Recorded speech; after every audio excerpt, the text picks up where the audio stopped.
본문에 나오는 간음이라는 단어는 히브리어 원어로 나하프입니다. 일반적으로 나하프는 결혼한 사람이 배우자 외에 다른 사람과 성적인 관계를 갖는 것을 의미합니다. 그런데 이 단어를 하나님께서는 예레미야 3장 8절에서 이렇게 사용하셨습니다. 내게 배역한 이스라엘이 나하프 간음을 행하였으므로 내가 그를 내쫓고, 이렇게 말씀하셨습니다. 이스라엘 백성이 가나안 땅에서 쫓겨나 바벨론의 포로가 되게 된 까닭이 간음, 즉 영적 간음이라는 것입니다. 그러니까 간음은 육적인 것과 영적인 것이 있다라는 거지요. 시내산에서 하나님께서는 이스라엘의 남편이 되시고 이스라엘은 하나님의 신부가 되는 약속을 맺으셨습니다. 이것을 시내산 언약이라고 합니다. 하나님은 남편의 책임을 다하고 그 책임이라는 건 남편으로서 이스라엘을 보호하고 이스라엘을 먹이고 입히는 이 사명이고, 이스라엘 역시 신실한 신부가 될 것을 맹세하며, 즉 하나님만 우리들의 남편으로 섬기겠다고 맹세하며 결혼관계가 성립된 그 증표로서 십계명을 주셨습니다. 그런데 이스라엘이 하나님을 버리고 계속해서 바알과 아세라를 숭배했습니다. 이것이 영적 간음이 되었고 하나님은 큰 상처를 받으셨으며 관계는 금이 가며 끝내 약속은 파기되어 이스라엘은 더 이상 하나님의 보호를 받을 수 없었습니다. 간음은 영적이든 육적이든 단순한 음란 행위로 끝나지 않고 반드시 상대 배우자에게 깊은 상처를 주게 됩니다. 오늘날 많은 목사님들이 교회에서 가장 하기 어려운 설교 중에 첫 번째가 간음 설교라고 합니다. 현대사회는 간음을 로맨스로 미화시키고 있기 때문입니다. 영화, 드라마, 소설들이 다 이러고 있습니다. 부부가 배우자 아닌 다른 사람을 만나서 벌이는 애정 행각을 사랑이라고 미화를 시켜버렸습니다. 결혼하지 않은 젊은이들은 서로의 몸을 탐하는 것을 함께 스포츠를 즐기는 정도로 생각할 정도입니다. 간음의 중대한 죄성과 그 치명적인 결과와 불행을 간과하고 있습니다. 바로 이것이 음란한 세대의 어두운 그림자입니다. 그래서 너도 나도 다 이러고 살다 보니까 목사님들이 엄연한 간음에 대한 경고에 대해 설교하기가 너무너무 힘이 든다는 것입니다. 간음, 즉 나하프의 성경적인 정의를 조금 더 확대해 보겠습니다. 결혼하면 남편은 자기 아내를 유일한 여자로 채워가야 합니다. 아내 역시 남편이 유일한 남자여야 합니다. 결혼 전에는 남자에게 많은 여자가 있다 할지라도, 여자에게 많은 남자가 있다 할지라도 결혼한 이후에 평생토록 그 사람만이 남자여야 되고 그 사람만이 유일한 여자여야 한다는 거지요. 이것이 결혼의 위대한 약속이며 정상적인 상태입니다. 여기에서 벗어나면 간음이 되는 것입니다. 그러므로 간음하지 않으려면 결혼의 그 중요한 자리를 지켜야 되고 그 안에서만 사랑과 행복을 채워가야 합니다. 결국 간음하지 않기 위해서는 바른 위치 선정과 바른 채움이 중요한 겁니다. 군인은 자기가 맡은 국토방위의 위치에 있어야 하고 그 중심을 충성과 용맹성으로 채워가야 합니다. 의사는 아픈 환자를 돌보는 현장에 있어야 되고 그 중심을 사람을 살리는 의료 행위에 두고 채워야 합니다.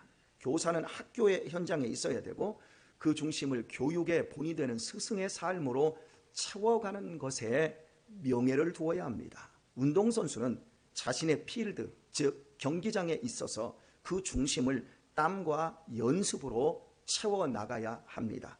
그리한다면 각자 맡은 바 위치에서 그 책임을 다하며 훌륭하게 살며 성장해 갈 수 있는 것입니다. 만약 군인이, 의사가, 교사가, 운동선수가 자리를 이탈하고 그 중심을 돈과 권력으로 채우고자 한다면 간음이 되는 것입니다. 그리고 그 결과는 자신과 주변의 사람을 함께 파멸의 길로 이끌게 됩니다. 이는 이 세상의 모든 사람에게 적용이 됩니다. 그러므로 하나님의 형상으로 창조된 인간은 창조와 존재의 목적이 아닌 것을 수용하면 다 간음이 되는 거지요. 도끼로 배를 깎겠다고 하면 그것은 도끼와 배에게 간음이 되는 겁니다. 낫으로 발톱을 깎는다면 그건 역시 낫과 발톱에게 간음이 됩니다. 물론 안 될 것은 없습니다. 도끼로 배 깎아 먹을 수 있어. 그죠? 예, 발톱 낫으로 깎을 수 있어요. 예전에 우리 시골 살 때 손톱깎이 발톱깎이 없을 때 낫으로 깎는 사람도 있었어요. 그러나 다칩니다. 간음은 반드시 다치게 만듭니다. 피조물 가운데 인간만이 유일하게 간음을 합니다. 모든 동물과 식물은 하나님의 창조 질서대로 자기 자리를 지키며 창조 질서대로 자신을 채우며 살아갑니다. 그런데 인간만이 자기의 자리를 지키지 않고 자기 소견에 오른 대로 자기 안을 채워갑니다. 눈에 보이는 현상을 본질로 알고 육신의 욕망을 채우며 간음으로 삶을 소진하고 있습니다. 대부분의 사람들이 처절하게 살아가지만 무엇을 위해서 사는지 알지 못하는 이유가 바로 이것입니다. 죄로 말미암은 혼돈 속에서 눈에 보이는 세상의 것을 자기 삶의 의미 곧 남편으로 여기며 살고 있습니다. 참된 생명이신 하나님을 모른 채 돈과 술과 유의와 놀이와 결혼하여 영적 간음으로 인생을 어비합니다. 단 하루도 술 없이 잠들지 못하는 사람들을 보십시오. 그것이 바로 남편이자 신부인 거예요. 그리고 그 끝은 비극인 것이고요. 영육 간의 간음은 이렇게 하나님에 대한 지식이 부족하고 그 결과의 무서움을 몰라서 벌어지는 비극입니다. 본문에서 간음하다 잡힌 여자를 율법대로 쳐 죽이고자 서기관들과 바리새인들이 끌고 왔지만 죽이지 못했습니다. 예수님은 한마디로 그들 자신이 돌에 맞아 죽어야 하는 간음자임을 드러내 주셨기 때문입니다. 간음한 여자는 한 명이었지만 간음한 남자는 그곳에 있던 예수님만 빼고 돌멩이를 든 모든 이들이었습니다. 결국 예수님께서 땅바닥에 엎드려 뭔가를 쓰시는 동안 늙은이로부터 젊은이까지 그 자리를 빠져나가고 말았습니다. 그러나 생각해보면 그들은 그 자리를 도망칠 일이 아니었습니다. 그들의 양심이 살아나 자신들도 간음자임이 들통났을 때 도리어 그것은 부끄러움이 아니라 기회였습니다. 그들 역시도 정죄받지 않은 여인처럼 간음의 죄를 청산하고 새로워질 수 있는 기회였기 때문입니다. 그들에게 간음 사실을 알게 한 주님께서는 그들의 죄를 씻어 새로운 삶을 시작할 수 있도록 하실 수 있는 분이셨습니다. 그러므로 그 상황을 피할 것이 아니라 주님의 말씀을 적극적으로 수용하고 그 자리에 있어야 했습니다. 주님을 떠나지 말고 주님 앞에 엎드려 어떻게 해야 하냐고 이 죄에서 노임받게 해달라고 간구했어야 옳습니다. 주님은 그들이 자신에게 그렇게 해주기를 원하셔서 땅에 엎드려서 기다리고 계셨던 겁니다. 만약 그들이 주님 앞에 자신들도 엎드렸다면 그리했다면 주님은 분명히 그 사람들 전체를 은혜로 품어주시고 그들을 새롭게 해주셨을 것입니다. 그런데 범죄한 남자들 모두는 그저 그 자리를 피하는 것으로 양심의 고통을 잠재우고 말았습니다. 동성애자 홍모 연예인이 어릴 적 교회를 다녔다는 것에 대해 여러분 잘 아실 것입니다. 그 어머니가 권사라는 것도 여러분 아시는 분이 있을 겁니다. 그가 이렇게 말했습니다. 자기 안에 동성애 현상이 일어날 때에 하나님의 말씀을 듣다 보면 지옥의 뜨거운 물속에 들어가는 느낌을 받아서 견딜 수가 없었답니다. 이런 자기를 사람들이 정죄하는 것 같아 매우 힘이 들었답니다. 그래서 교회를 뛰쳐나왔다라는 것입니다. 그러나 생각해 보십시오. 교회에서 동성애자라고 자신이 밝히지 않았는데 누가 자기를 욕하며 힘들게 합니까? 그가 말한 것처럼 정죄하는 것 같아 매우 힘이 들었다 표현한 것처럼 그냥 혼자 소설 쓰며 괴로웠을 뿐입니다. 하나님의 말씀을 들을 때 그의 마음이 지옥의 뜨거운 불 속에 들어가 있는 고통을 스스로 느낀 것은 그것은 성령님이 하신 것입니다. 그 힘듦은 기회였던 거예요. 동성애 현상을 고침받고 거듭날 수 있는 기회였던 거예요. 그렇다면 그 위치를 지키고 주님 앞에 무릎을 꿇고 회개를 했어야 옳습니다. 위치를 지키며 엎어져서 고쳐달라고 했어야 하는 거예요. 그런데 교회를 뛰쳐나가서 교회를 비방하는 자가 되어버렸어요. 만약 그가 교회의 위치를 고수하며 바른 말씀으로 자신을 채울 수 있었다면 분명 그는 자유한 영혼을 갖게 되었을 것입니다. 주님께서 분명 그의 영혼을 치료해 주셨을 것이기 때문입니다. 생각할수록 안타까운 일이 아닐 수 없습니다. 말씀이 우리를 불안케 하고 갈등케 하는 것은 주님께서 우리를 더 이끄시겠다라고 하는 신호를 보내고 있는 것입니다. 주님께서 나를 찾으신다는 강한 신호입니다. 그때를 놓치는 것은 치명적이기까지 합니다. 가늠한 여인을 끌고 온 유대 남자들에게 예수님의 말씀 한마디는 그들의 마음에 강한 부담을 주었습니다. 그들의 영혼은 큰 충격을 받았습니다. 그러나 예수님께서는 그들에게 강요하시지는 않았습니다. 오히려 몸을 숙이시고 스스로 결단 내리기를 기다리셨습니다. 예수님은 그들에게 스스로 생각할 시간을 주셨습니다.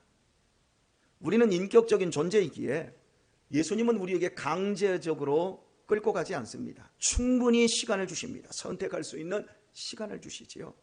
이것이 예수님께서 우리들을 초청하시는 방법입니다. 하나님의 말씀이 마음에 부딪히는 거 쉽지 않습니다, 여러분. 그냥 졸리기밖에 안 해요. 그러나 어느 순간 하나님의 말씀이 우리 안에서 부딪힐 때가 있어요. 마음은 불안해집니다. 갈등이 일어납니다. 그때 우리의 생각은 심한 혼란을 겪게 됩니다. 때로는 나의 상처를 후벼 파는 것과 같이 아픕니다. 뻘거 벗겨지는 것 같은 자괴감을 주기도 합니다. 힘들지만 그 힘듦이 힘든 것을 선택하는 대로 가게 하는 것이 믿음의 힘인 거예요. 그런데 대부분의 사람들은 힘드니까 피해버리는 거예요.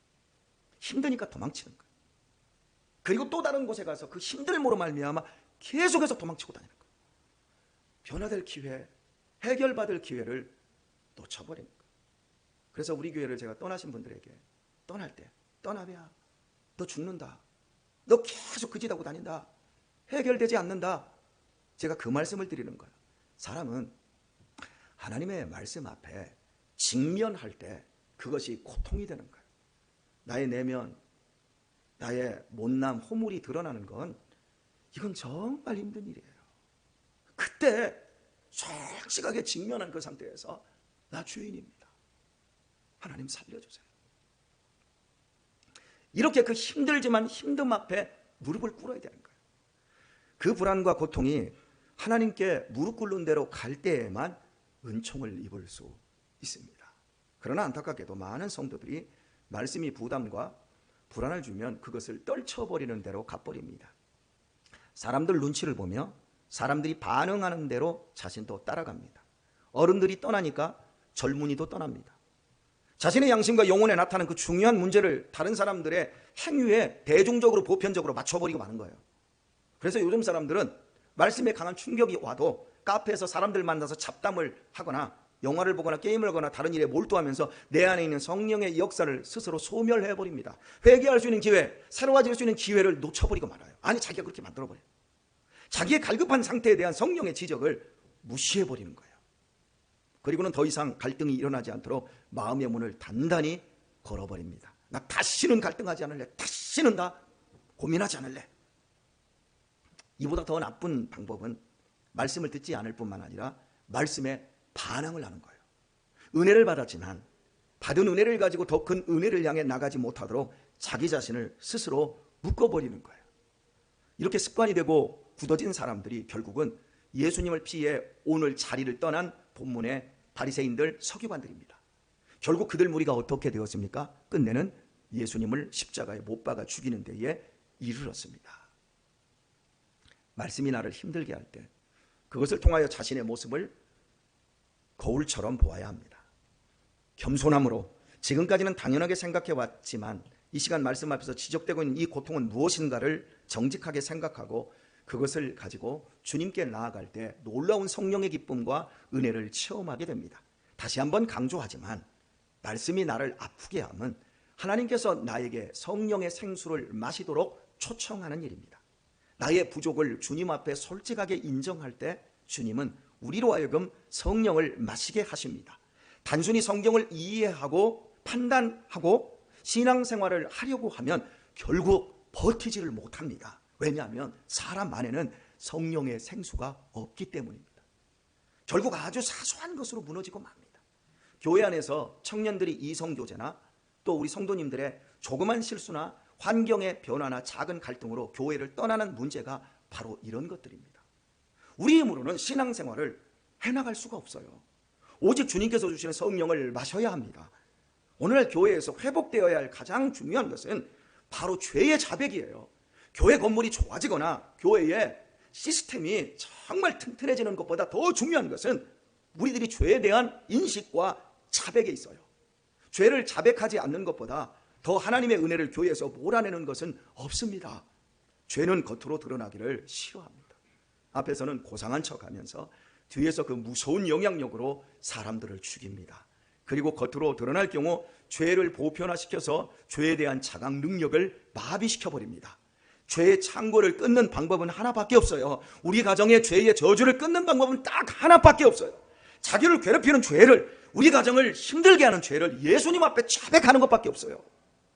죄는 들통이 나면 그 힘을 잃어버려요. 어떤 무서운 죄도 그 영향력을 펼칠 수가 없어요. 요한일서 1장 9절 말씀은 이렇습니다. 만일 우리가 우리 죄를 자백하면 저는 미쁘시고 의로우사 우리 죄를 사하시며 모든 불의에서 우리를 깨끗게 하실 것이요 말씀합니다. 나를 괴롭히는 죄를 자백하기만 하면 그 죄는 힘을 잃어버려요. 시인하기만 하면 되는 거예요. 하나님께서는 신실하시며 사랑이 끝이 없으시기에 반드시 괴롭히고 있는 그 불의의 함정에서 우리를 건져주십니다. 그리스도인의 선한 능력은 죄를 짓지 않는 것이 아니라 죄를 고백하는 데 있습니다. 십수년 전에 한 교도관이 감옥에 정부를 세워도 될 정도라고 말을 했습니다.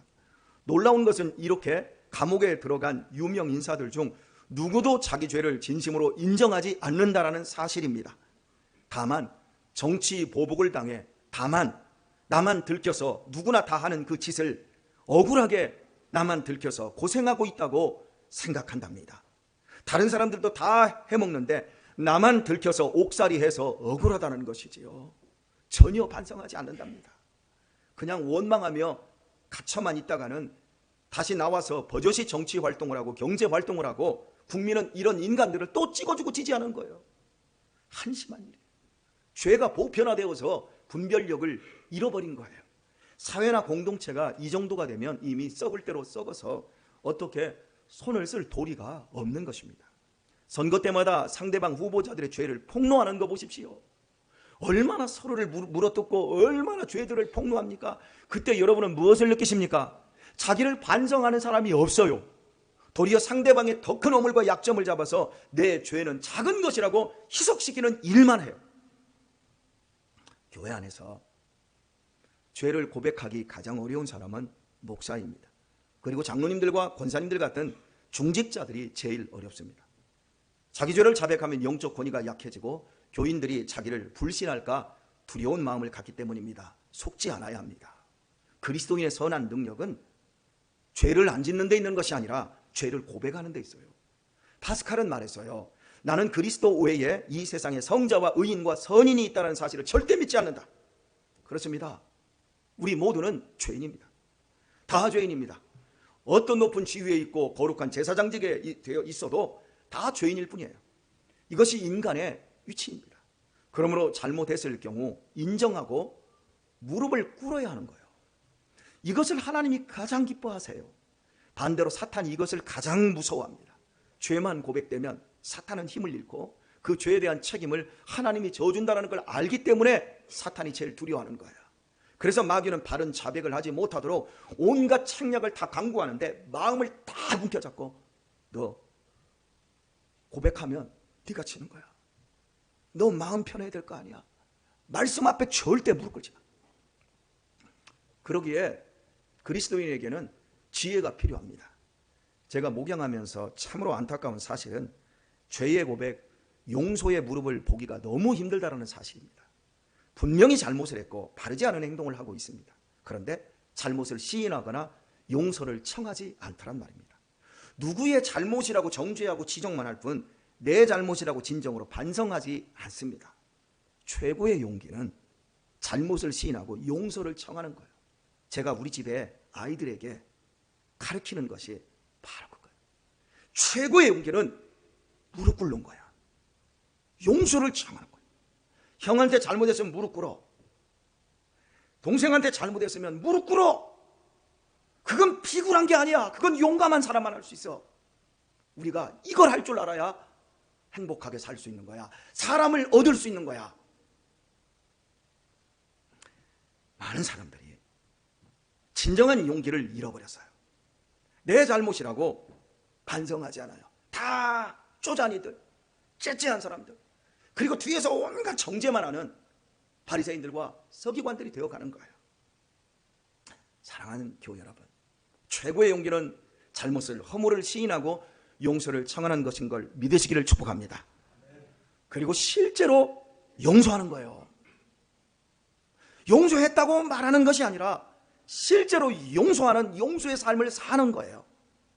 이것이 우리가 주님의 용서 안으로 들어가는 지름길이에요. 그래서 예수님은 너희가 형제를 용서하지 않으면 나도 너희를 용서하지 않아. 그러니까 용서야말로 그리스도인이 이 땅에서 가져야 될 최고의 복인 거예요. 시인하고 무릎 꿇음은 나의 미래를 밝혀내는 일인 거예요. 천국에 가보니 안타깝게도 입만 와 있다라는 조크가 있지 않습니까? 그 이유가 무엇일까요? 입만 가지고 믿음 생활하는 거예요. 교양 있게 보이려고 사랑을 얘기하고 용서를 말하고 믿음을 얘기할 뿐 마음과 온몸으로 하지 않는다라는 거예요. 입으로 하는 건 쉬워요. 그러나 실제로 온몸으로 해나가는 것, 마음과 영혼으로 해나가는 것, 그거 쉽지 않아요. 그러니까 입만 가지고 들썩거리고 떠드는 거예요. 참된 신앙은 위치를 사수하며 그곳에서 자신을 바르게 채워나가 그리스도의 장성한 분량에 이르러 가는 것입니다. 돌에 맞아 죽을 위기 속에서도 여인은 변명 한마디 하지 않았습니다. 이는 그녀가 말을 하지 않았어도 자신의 죄를 시인하였기 때문입니다. 만약 여러분이 이 여인이라면 어떻게 반응하셨을까 생각해 보셨습니까?